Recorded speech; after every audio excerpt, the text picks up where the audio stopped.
ఇట్లా తీసుకోపోతాడు కదా.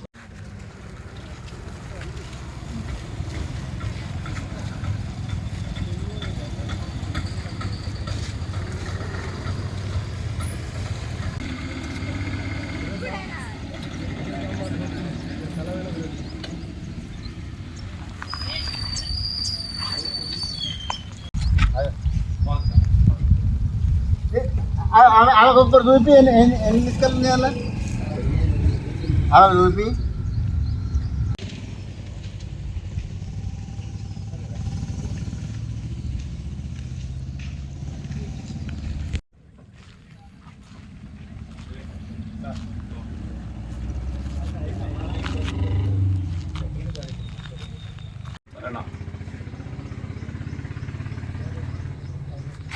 ఆవశ్యకతను ప్రభుత్వం గుర్తించాలని గౌరవ ముఖ్యమంత్రి గారికి ప్రత్యేకంగా విజ్ఞప్తి చేస్తూ నేను ప్రాజెక్టుల పరిధిలో సాగునీటి సంఘాలు గతంలో ఉమ్మడి రాష్ట్రంలో ఏ విధంగానైతే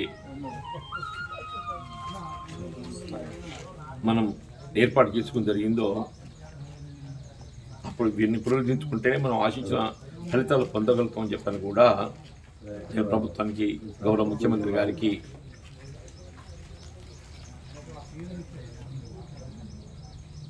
సూచిస్తుంది. ఈ ప్రాజెక్ట్ వాటర్ అనేది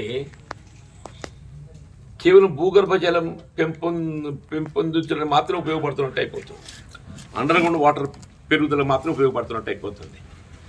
ఇప్పుడు మనకి ఎట్లాగో ప్రభుత్వం వ్యవసాయ రంగాన్ని ఉచిత విద్యుత్ ఇస్తుంది కాబట్టి రైతులకు చివరి వరకు నీరు చేరుకునే అవకాశం లేక, ప్రభుత్వ పరంగా ఏదైతే కాలువలో మరమ్మతు లేక మోటార్లపై ఆధారపడటం, విద్యుత్ భారం పెరిగిపోతుంది. అంటే నిజంగానే కాలువల మరమ్మతు మనం సక్రమంగా చేస్తే తేలిండి వరకు కాలువ చివరి వరగర మన నీరు అందింప చేయగలిగినట్టయితే విద్యుత్ భారం తగ్గుద్ది. అది ప్రభుత్వానికి అక్కడ ఆదా అవుతుంది. ప్రభుత్వానికి అక్కడ ఆదా అవుతుంది.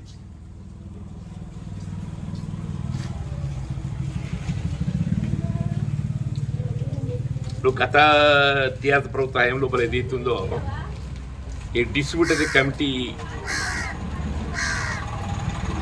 వాటికి సంబంధించినటువంటి ఒక ఎన్నికల నిర్వహణ చేపట్టకపోవడంతో ఏదైతుందో రైతు ప్రాతినిధ్యం అనేది లేకుంటే అయిపోయింది.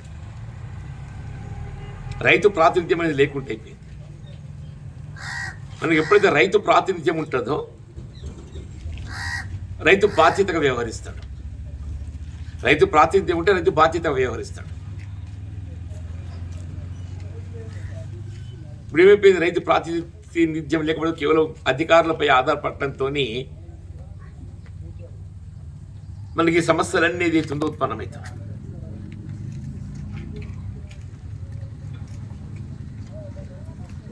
నేను రాష్ట్రంలో కాంగ్రెస్ ప్రభుత్వం ఏర్పడటం, ఈ ప్రాజెక్టుల నిర్వహణ పట్ల ఒక ప్రత్యేకమైన శ్రద్ధ తీసుకొని ఇలా మేడిగడ్డ బ్యారేజ్ పునరుద్ధరణకు సంబంధించే కానీ గత ప్రభుత్వ హయాంలో ఏదైతే నిర్లక్ష్యం కల్పబడ్డటువంటి యొక్క ప్రాజెక్టుల నిర్మాణం, నిర్వహణ పట్ల దృష్టి కేంద్రీకరించి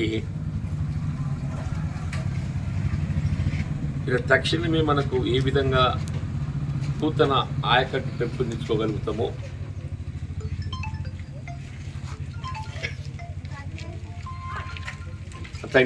వినియోగంలో ఆయకట్టు పునరుద్ధరించుకోగలుగుతాం. స్టెబిలైజేషన్ దానిపై దృష్టి కేంద్రీకరించటం కొంత హర్షించదగ్గ విషయం.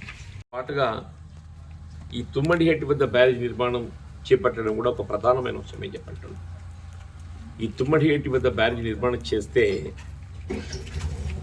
ఈ మన మేడిగడ్డ, అన్నారం లిఫ్ట్లు 2 లిఫ్ట్లు భారం తగ్గిపోతాయి. మనకు మేడిగడ్డ, అన్నారం 2 లిఫ్ట్ల భారం తగ్గిపోతుంది. మరి ప్రభుత్వం ఏది తుమ్మడిహట్టి బ్యారేజ్ నిర్మాణం పట్ల దృష్టి కేంద్రీకరించి కాలువలు కూడా తవ్వడం అయిపోయింది. కాబట్టి ఇప్పుడు మనకి ఈ సంవత్సరం అయితే అనుకున్నట్టు నీరు మళ్లింపు చేసుకోగలిగినాం. రేపు వచ్చే మళ్ళా ఆగస్ట్ నాటికి ఏదైతుందో జూలై ఆగస్ట్ నాటికి ఈ నిర్మాణ కార్యక్రమాలు చేపట్టబడే విధంగా చర్యలు చేపట్టడం ఒకటి. ఇప్పుడు ఈ కాలువల మరమ్మతుకు సంబంధించి ఈ డిస్ట్రిబ్యూటరీ కమిటీస్ రైతు సంఘాలకు రైతుల యొక్క ప్రాతినిధ్యంతో ఏ కాలువే కానీ ఆ కాలువ పరిధిలో ఉండేటువంటి ఒక రైతుల ప్రాతినిధ్యంతో వాటి నిర్వహణ బాధ్యత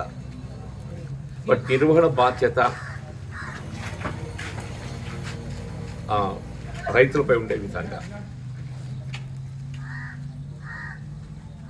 కావాల్సిన నిధులు ప్రభుత్వం ఏదైతుందో ఆపరేషన్ అండ్ మెయింటెనెన్స్ గ్రాంట్ కింద O&M గ్రాంట్,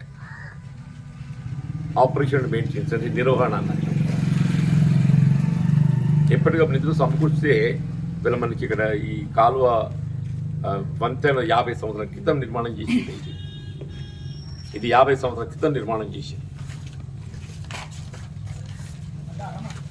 అప్పటి అంచనాకు అనుగుణంగా దాన్ని నిర్మాణం చేసింది. ఇప్పుడు హెవీ వెహికల్స్ మూవ్ ఆడుతున్నాయి, నీకు అన్ని 12 టైర్ వెహికల్స్ మూవ్ అవుతున్నాయి. 12 టైర్స్ ఎందుకంటే మనకి కమ్మనూరు కలమడు వంత నిర్మాణం తొలగించిందో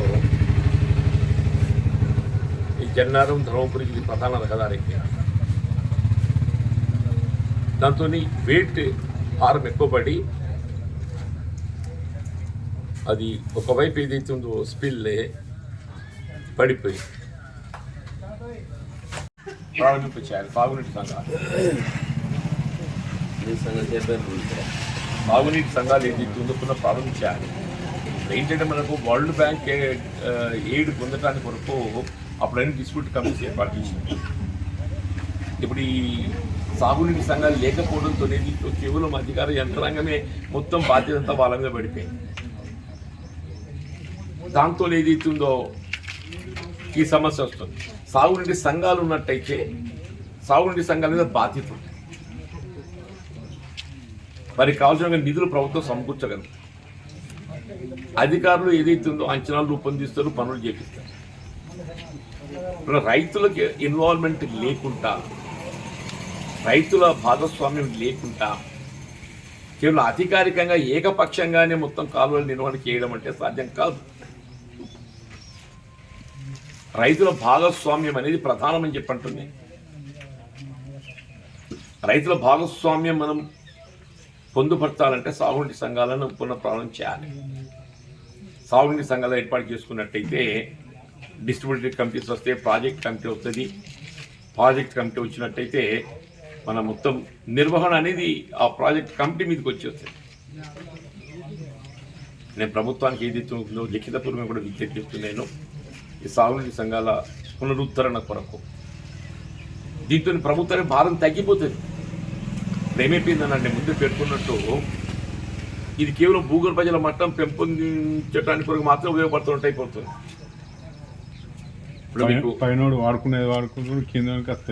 టేలెంట్కి నీరు చేరుకోకపోవడంతో ఏదైతుందో వాడు విద్యుత్ మీద భారం వేస్తుండే. ఈ సాగునీటి సంఘాల పునరుద్ధరణతోని, కాలువల మరమ్మతుతోని, కాలువ చివరి వరకు కూడా సక్రమంగా నీరు చేరుకోగలిగినట్టయితే విద్యుత్ భారం తగ్గిపోతుంది. ఇప్పుడు విద్యుత్ శాఖపై అధికంగా భారం పట్టడానికి కారణం ఏంటంటే నీకు కాలువ నీరు టేలెంట్ వరకు చేరుకోకపోవడంతో, కాలువ నీరు సక్రమంగా అందకపోవడంతో విద్యుత్పై భారం పెరిగిపోతున్నది. రైతు ఏ విధంగా ఏదైతుందో పంటకు అవసరమైన నీరు పొందాలి. నీకు కాలువల ద్వారా పొందలేకపోయినప్పుడు ఏదైతుందో విద్యుత్ ద్వారా పొందే ప్రయత్నం చేస్తుంది. అంతేనా పునర్నిర్మాణం చేయాల్సిన ఆవశ్యకత ఉంది. ఒకవైపు పునర్నిర్మాణం కొరకు పూర్తి స్థాయిలో అంచనాలు రూపొందించి ప్రభుత్వాన్ని నివేదిక సమర్పించడం ఒక అంశం. ఇప్పుడు ప్రస్తుతం ఇమీడియట్గా తాత్కాలికంగా ఈ O&M గ్రాంట్ కింద ఏదైతే ఉందో ఆపరేషన్ మెయింటెనెన్స్ గ్రాంట్ కింద షార్ట్ టెండర్తో 3 రోజులతో టెండర్ 5 లక్షలతో ఇదో అంచనా వేసినామని చెప్పాను. అది వెనువెంటే నిర్మాణం చేపట్టి 5 ఇంతనే సమస్య కాదు, నిధుల సమస్య కాదు. ఏదో 5 అంటే 5కి అవుతుందని చెప్పి నేను అనుకోనే. అది 5 అంటుండగా 5కి అవుతుందని చెప్పి నేను అనుకోను. వాళ్ళు 5 కానీ 10 కానీ ఎంతైనా కానీ ఇది ఆపరేషన్ మెయింటెనెన్స్ కింద నిధులు మనకు సమస్య కాదు.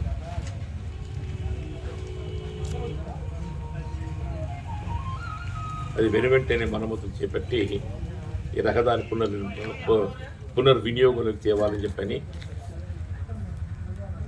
మరమ్మతులు చేపట్టేంత వరకు తాత్కాలికంగా డైవర్షన్ రూట్స్ తీసుకునే విధంగా తగు చర్యలు చేపట్టాలని కూడా సూచన చేస్తుంది. ఎందుకంటే మీకు ఇది ఇట్లే కొనసాగితే మొత్తం పడిపోయింది కాబట్టి ఏదైతే ఉంది అప్పుడే సంబంధిత పోలీస్ అధికారులతో కూడా మాట్లాడింది నేను. ఆ డైవర్షన్ అనేది కొద్దిగా స్ట్రిక్ట్గా ఇంప్లిమెంట్ చేయాలి.